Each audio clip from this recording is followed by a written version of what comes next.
This is CBS News Miami. Good afternoon and thank you for joining us. I'm Naja Sherman and welcome to CBS News Miami's 4 p.m. Quickcast. An investigation is underway after a body was found floating in the water off Miami Beach. Chopper 4 was over the Miami Beach Marina late this morning. As CBS News Miami's Anna McAllister reports, police confirmed the person in the water was a man. Police received a call around 8 o'clock this morning about a body that was floating here at the Miami Beach Marina. We are right off of Alton Road. I want to take you now to some chopper video. We saw as 2 police officers were on jet skis searching the water. We also saw as there was a group of investigators standing together at a dock nearby where this man's body was pulled out of the water. We are being told by officials that Miami Beach's criminal investigation team was here on the scene and that the investigation is ongoing. We still are working toward the identity of the man who was found deceased here in the water, and the circumstances surrounding his death are still unclear at this time. This is a developing story, and as we learn more, of course, we'll update you on air and online. For now, reporting from Miami Beach, Anna McAllister, CBS News, Miami. In Broward County, Lauderhill police say an argument between roommates ended with one of them getting stabbed and the other taken into custody. CBS News Miami's Bree Buckley spoke to neighbors. I heard yelling and screaming, and a guy said, I've been stabbed, call 911. A startling morning in this group home on Northwest 44th Terrace near Northwest 26th Street in Lauderhill. I couldn't believe it. People who live in the home say they woke up to yelling and then police telling them to get out of the house. And then what really got me up is I heard when they started with the speaker or whatever, like, come on, hands up and stuff. So I laid there because I wasn't sure really what I was hearing. Lauderhill police say one of the men who lives in the home stabbed another in the chest. The 30-year-old victim and some of his roommates called 911 for help just before 4:30 this morning. Police found him out front when they got on scene. They believe some type of argument led to the violence. It's apparently a group home with several rooms, and they're all roommates, not so much family members or friends. The victim was taken to Broward Health, and police say he was conscious and breathing when he was transported. Police say the suspect is in his 50s and was arrested on scene. It's bloody. There's blood all over the place. Gary Dorfman has lived in the home for about 4 months and says the suspect caused an incident that forced another person to move out recently. Same guy that did the stabbing beat a guy 3 weeks ago with a stick. And the cops came. They didn't arrest him. If they would have arrested him, then we wouldn't have had this problem tonight. Police have not released the names of the victim or suspect involved in this stabbing. I reached out to the property manager who the tenants tell me runs this group home, but I have not heard back. In Lauderhill, Bree Buckley, CBS News, Miami. Always tracking, always alerting. This is Next Weather. Well, thank goodness it's the end of the rainy season, but doesn't mean we can put up the umbrellas for good. No, 30% of our rain actually happens outside of the rainy season there, Naja. And we still have a couple of showers in the forecast for tomorrow. We talked about this yesterday. A little influx of moisture coming in on a little disturbance that's moving in from northeast to southwest. It's not going to be a huge deal. We're going to stay mostly dry for the rest of today, and then those isolated showers come back at us for tomorrow. Bit of a break for Friday heading into Saturday, and then our weekend rain chances towards the end of the weekend and early next week start to increase all over again. You can already see the beginning of what will be this little surge of moisture coming in for tomorrow on radar and clouds right up towards Fort Lauderdale. Right now it's just materializing as just some cloud cover, but eventually we'll get enough moisture where I think through tonight and particularly heading through the overnight and early tomorrow, we'll start getting in on a few rain showers right now. Temperatures set nice and comfortable, low to mid 80s. That's average for this time of year. And in fact, 81 in Fort Lauderdale. That just feels fantastic right now. There's the moisture going away and that little pocket of moisture coming in for tomorrow, heaviest of which down towards the Keys has been displaced down towards Cuba here. So we're looking pretty good. And then for Friday, this is a quick little burst Thursday night into Friday, and then we'll get ready for an additional band of moisture that comes in late in the weekend. This is not a huge deal. Rain chance is still pretty low right now as I see it for Sunday, Monday, and heading into Tuesday. So we're looking at coverage at about 20% at best here. So there's the cluster of showers into the morning. Again, not a huge deal. Not going to be thunderstorms, not heavy rain, but this will continue then kind of sliding along the coast here throughout the day before it begins to fizzle out as we head through the afternoon. Another little batch coming in through Thursday afternoon, but you see no oranges or reds here. That indicative, of course, of no significant rainfall. By the way, the rip current threat back too high tomorrow. Northeast winds 10 to 15. So that's going to be an issue if you're making it an early weekend, early beach day for you. The marine conditions, though, look fantastic with no issues there. We're going to continue with no alerts for the waters over the next couple of days. Let's check in on the tropics. Still have what is a barely hanging on tropical storm in the form of Lorenzo. It's got a little bit of convection. That's thunderstorm activity on the northeast side of the storm, but it has not done much since yesterday. Yesterday didn't do much, and now the National Hurricane Center are pretty much dissipating this. Where's the cone? Well, that's it.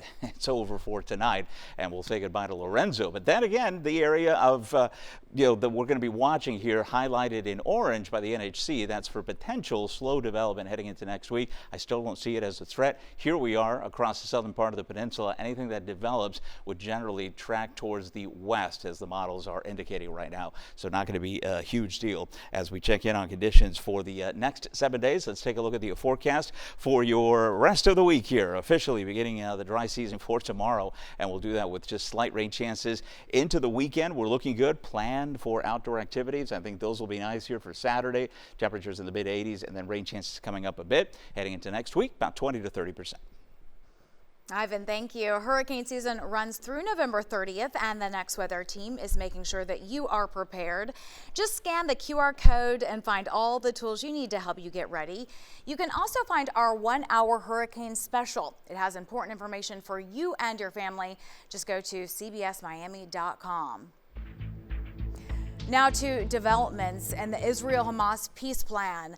The ceasefire in Gaza is being put to the test. The Israeli government was already upset over the slow return of bodies of slain hostages, and now it says one of the 4 bodies handed over is not one of them. CBS News Miami's Natalie Brand reports from the White House.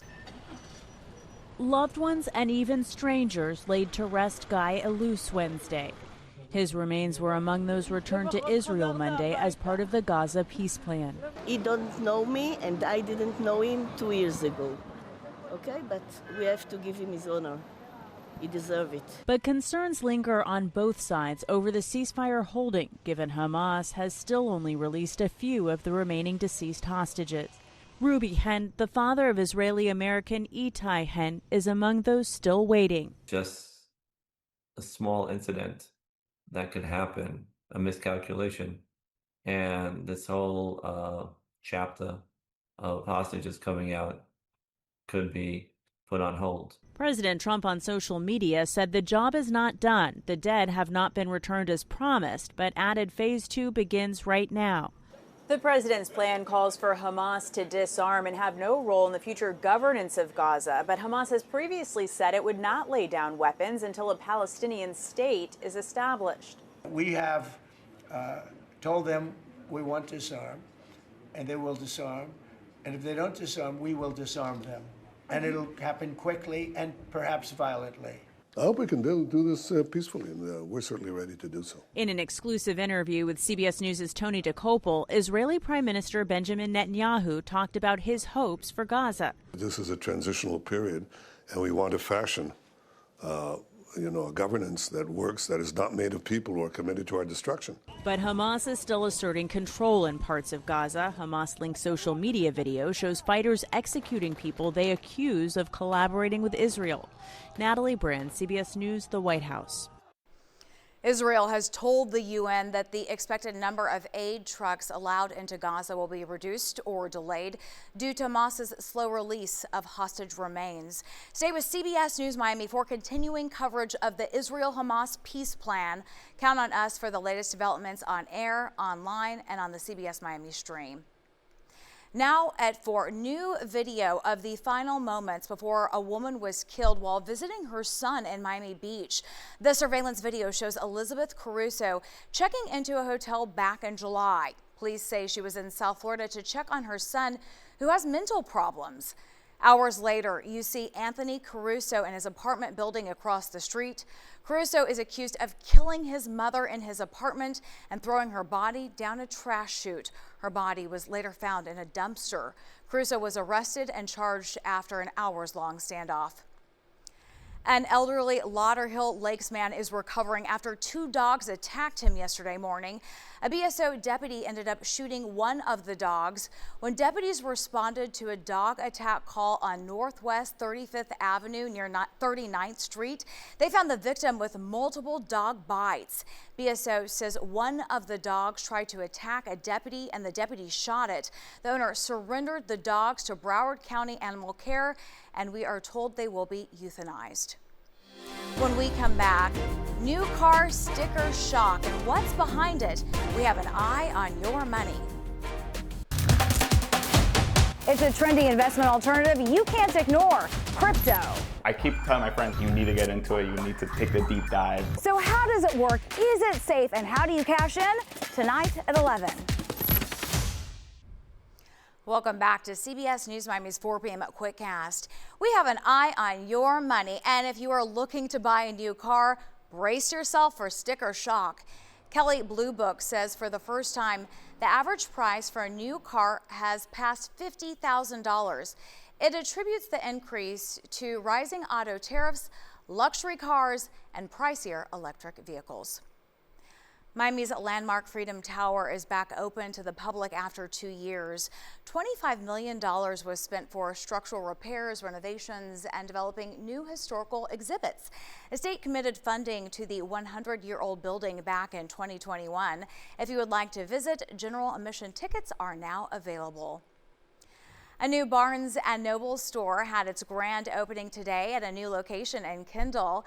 It's in the Palms at Town & Country on Mills Drive. The store is just a few minutes away from its former location. The store is more than 20,000 square feet and offers books, toys, games, gift items, and the Barnes & Noble Cafe. And finally at 4, it is time once again to break out the bibs. Stone crab season is officially underway. The stone crab harvest contributes $30 million to Florida's economy each year. Joe's stone crab helped make the pricey shellfish popular back in the 1920s. Stone crab season runs through May 1st. And that's your CBS News Miami Quickcast. I'm Naja Sherman. Stay tuned for more news right here on CBS News Miami and have a great day.